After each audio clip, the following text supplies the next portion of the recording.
নদিয়া জেলার কৃষ্ণগঞ্জ থানার অন্তর্গত শিবনিবাস। আর আজ এই শিবনিবাসে শিবরাত্রি উপলক্ষে প্রচুর মানুষের ঢল নেমেছে। দূর দূরান্ত থেকে মানুষ উপবাসী থেকে এখানে শিবের মাথায় জল ঢালতে এবং পূজা করতে আসছেন। এই শিবনিবাসে যে শিব মন্দির এশিয়া মহাদেশের সর্বশ্রেষ্ঠ শিবলিঙ্গ। শিবনিবাসের এই মেলায় কৃষ্ণগঞ্জ থানার প্রশাসন, ভীমপুর থানার প্রশাসন সভার পুরো মেলাটা নজরদারিতে রেখেছে। এখানে কোনো গণ্ডগোল, ঝগড়া, অশান্তি কোনো কিছুই হয়নি। সুষ্ঠুভাবেই চলেছে মেলা। মেলা কর্তৃপক্ষ প্রশাসনের পক্ষ থেকে দায়িত্ব নিয়ে দেখভাল করে চলেছে এই মেলা। এবং এই মন্দির 265 বছরের পুরনো মন্দির। এখানে মেলা হচ্ছে আনুমানিক 100 বছরের ওপরে, এই তথ্য আমাদের কাছে উঠে এসেছে। এখানে এই মেলা কর্তৃপক্ষ খিচুড়ি প্রসাদের ব্যবস্থা করেছেন সাধারণ মানুষের জন্য। এই শিবনিবাস মন্দিরের পাশ দিয়ে বয়ে চলেছে মাথা ভাঙা চুনি নদী। এই নদী থেকে স্নান করে পুজোর জল নিয়ে এসে মন্দিরে পুজো করছেন অনেকেই। আবার অনেকে নবদ্বীপ গঙ্গা থেকে স্নান করে জল নিয়ে এসে পুজো করছেন। এই মেলায় পুজোর প্রসাদী থেকে শুরু করে খাবারের দোকান, প্লাস্টিক খেলনা, খই, মুড়ি মুড়কি এবং ফুলের দোকান বসেছে। এসএস বাংলার পক্ষ থেকে আমরা পুলিশ প্রশাসন এবং মেলা কর্তৃপক্ষকে অশেষ ধন্যবাদ জানাই। শিবনিবাস থেকে ক্যামেরায় অভিজিৎ কীর্তনিয়ার সাথে সুভাষ পোদ্দার, সবার সাথে বাংলা নিউজ। এই শিবনিবাসে আমরা পেয়ে গেলাম এই শিবনিবাসেরই একজন খুব গুরুত্বপূর্ণ দায়িত্ববানে আছে এই মেলা, কেন এই মন্দির চত্বর, মন্দিরের যাবতীয় সব কিছু দেখাশোনার জন্য সেই দায়িত্ব আছে। সেই দায়িত্ববান মানুষকে আমরা পেয়ে গেছি, বাস ওনার থেকেই আমরা মেলা সম্বন্ধে আমরা অনেক কিছু জানব। স্যার, আপনার পরিচয়টা বলুন। আমি এখানকার সেবক, আমি ব্যক্তিগত প্রফেশনে আছি।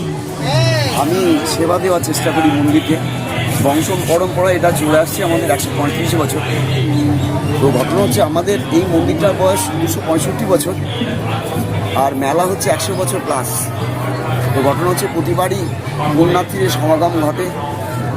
প্রশাসন, পঞ্চায়েত, সাংবাদিক বন্ধুরা, মন্দির কর্তৃপক্ষ সবাই মিলে জয়েন্টলি সুশৃঙ্খলভাবে আমরা এই মেলাটাকে আগিয়ে নিয়ে যাই প্রত্যেক বছর।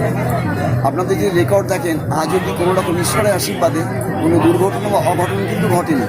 প্রত্যেকের সহযোগিতায় সুন্দরভাবে আমরা একটা টাইমের মধ্যে এটাকে শেষ করে দিই। এবং রাত্রি থেকে ওটাকে নিয়ে যায় না, বলা যায় না দুর্ঘটনা তখন ঘটতেই পারে, কিন্তু লাস্ট 60-70 ইয়ার্স এরকম কোনো ঘটনা ঘটেনি। এবং সব বন্ধুবান্ধব ফুল মিনস প্রশাসন, পঞ্চায়েত, সাংবাদিক ফুল, আমরা দারুণভাবে এটা চলছে। আচ্ছা, যে তথ্য এই সাধারণ কিছু কিছু মানুষ যে আমাদের কাছে জানাচ্ছে, জুলুম করে নাকি কিছু পয়সা তাদেরকে ধার্য জোর করে নেওয়া হচ্ছে, এটা কি আদৌ সত্য না মিথ্যা? না, এটা কোনো ভিত্তি নেই। অনেক টাকা লাগে এই মন্দিরটা, কিছুদিন আগে রং হলো, 10 দিন 15 দিন হলো, অনেক টাকা। তো আমরা তো সবটা দিতে পারি না, যারা ইচ্ছা করে কেউ দিতে পারে, আর যার ইচ্ছা করে জোর করে এটা ভিত্তি, এটা ঠিক হয়। আপনিও তো দেখছেন। এই যে সাধারণ মানুষ, কিছু কিছু মানুষ আছে অরাজনৈতিক, অনৈতিক, যারা অসামাজিক, বা এই যে কথাগুলো যারা তুলে নিয়ে এসছে, আদৌ এটা সত্য নয় সেটা প্রমাণিত হয়ে গেল আমাদের কাছে, একদম পরিষ্কার হয়ে গেল। কারণ এই মন্দিরে একটা পূজা করে সাধারণ কথা নয়, মন্দিরের দেখভাল করা, মন্দিরকে যত্ন রাখা, সুরক্ষা রাখা সাধারণ জিনিস নয়।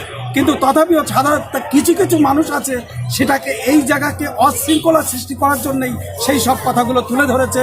আমরা এটাকে তাদেরকে মানে এই মন্দিরের সব দ্রোহী মনে করি, তাদেরকে আমরা ধিক্কার জানাই।